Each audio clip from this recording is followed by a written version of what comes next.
So you just gonna rile up a white woman and leave me here with her?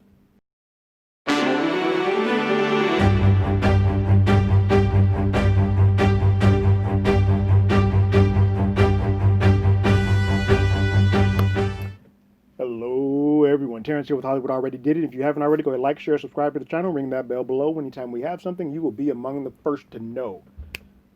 We are here at the penultimate episode of the first season of Saved by the Bell Reboot, and this one's called All in the Hall. So, to trail off the button that occurred at the end of the last episode, we are now coming with the ramifications of what happens if Douglas reopens and the Douglas folks go back and the Bayside folks stay put.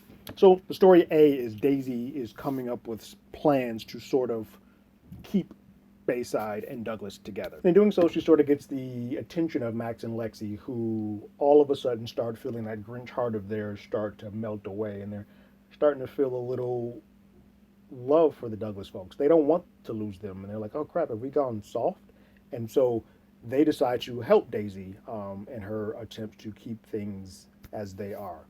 And so Daisy goes to City Hall and is in the back of this long line to attempt to uh, get some papers signed to sort of put a hole or kibosh on all of this. And Mac and Lexi use their powers of persuasion and scheming to get Daisy to the front of the line.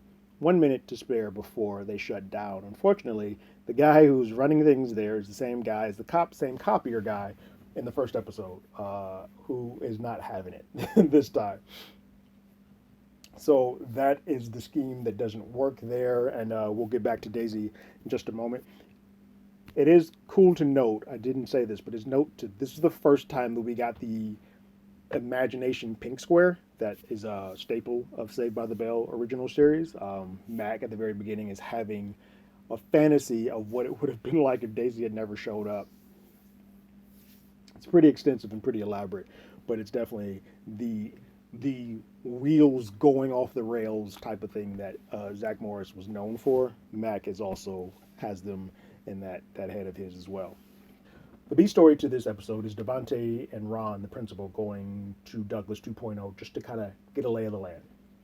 And in doing so, they have a heart to heart on the way there because Devante is going basically to keep an eye on Principal Ron to make sure that he's on the up and up and is doing what he said he's doing. Because the last time that there was a situation like this, Devante doesn't feel like Ron stood up. Devante hears Ron, and Ron is saying, "Yo, I got y'all back. You guys are my kids. I'm looking forward to you." And Devontae's like, "Well, I remember the last time that I was in trouble um, with Jane and Tanner, and you were quickly to just say, get me expelled. Like, you didn't really do anything to back me up, and I felt like I was an outcast and I didn't belong to you. So you have to forgive me if I don't quite believe that you have my best interest at heart."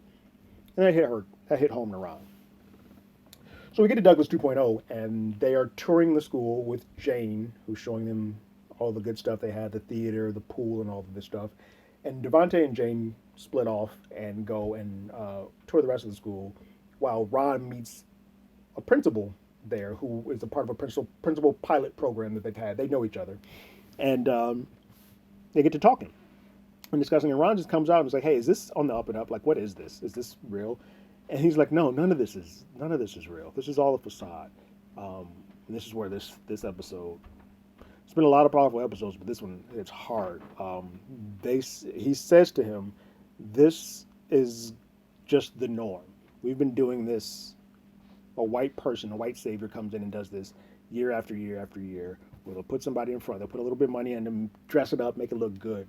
And then the second it opens and those kids are here, the theaters never open, the pool never opens, the books never get better, everything stays the same. Their goal is to open this school and do better for the disenfranchised, the POC, people of color. But their main goal while doing that is to keep them the hell away from their kids and their lives and stuff in Bayside." Wow. You don't get stuff like that in the original Saved by the Bell, but that's a little hard hitting to say that the idea, the goal is to give you quote unquote an education on the level. This goes back to some of the stuff that happened in desegregation area. Keep you guys on the level of what we get, even though there's no way you can possibly do that. And the other win to that is that we don't have to see you anymore because you're not in our faces. We can keep our kids away from yours. Wow. Ron doesn't feel good about that. He tells Devontae that on the way back, and they kind of agree to do whatever they can to possibly to end that. And I don't see that going well with Jane. There is a C story with Jamie and Aisha. Aisha is not in the same boat as Daisy as far as fighting to keep everybody in Douglas there. She seems to be more looking out for herself, and she does some things in this episode there where she gets basically a saving grace for herself. Be damned to everyone else.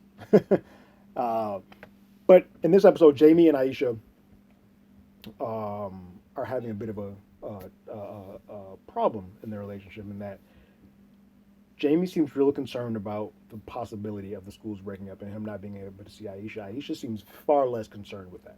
And then Jamie goes throughout the episode, Aisha, uh, putting on these declarations of love for her, even going so far as to propose for marriage just so that they can stay in the same zip code so she can still go to the school.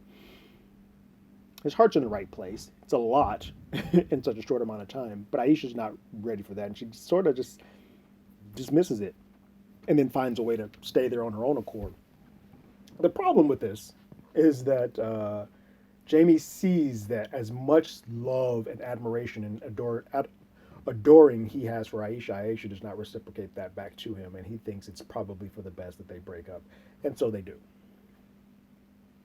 While that's happening, Daisy had made a statement earlier that if she doesn't get this, she's just gonna go throw shit against the wall and just call it a day and get expelled. And she's like, I'm gonna go smoke some weed in the principal's office, and there's nothing they can do about it. And then she's about to light it, and there, Mac, Lexi, Devontae all congregate in there on her and just tell her, no, don't throw your life away. While it seems like this may all have been for naught, you've done more for us in the short amount of time you've been here than I think anyone else could have. Mac and Lexi kind of say, hey, we're humans. We're basically humans now. We're softer now than we ever would have been. We're much better, and we've helped more people than I think we ever would have had Daisy not been a part of it. Same was said for Devontae. So they kind of come to this thing moment where they're like, all right, we got to hit the ground running, come up with a new plan to get this done. And so that's sort of how that ends. So that's basically episode 9 in a nutshell. This is a direct continuation off of 8, and it seems like this is going to bleed into whatever happens in the final episode. It deals more as a setup episode to the finale, but there are some very hard-hitting moments, specifically the speak of how school systems work and how segregation is still here, but in a more shielded and secretive way that they can kind of get away with it. It sucks.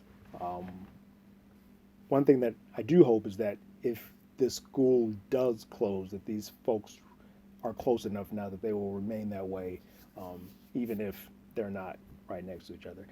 It's doubtful because it's just the way that the world works. They're so far apart that they don't allow people of different walks of life to kind of mix together, but I think this show has shown that that is the best case scenario, is if everyone of each pot gets to kind of mix up in a stew. That's when you get your best relationships and you get your best knowledge of what's happening in the world. These folks have learned more from each other in these last 9 episodes, in this however amount of time that is in show speak, that they've grown a lot in just one season. So that's it for this episode.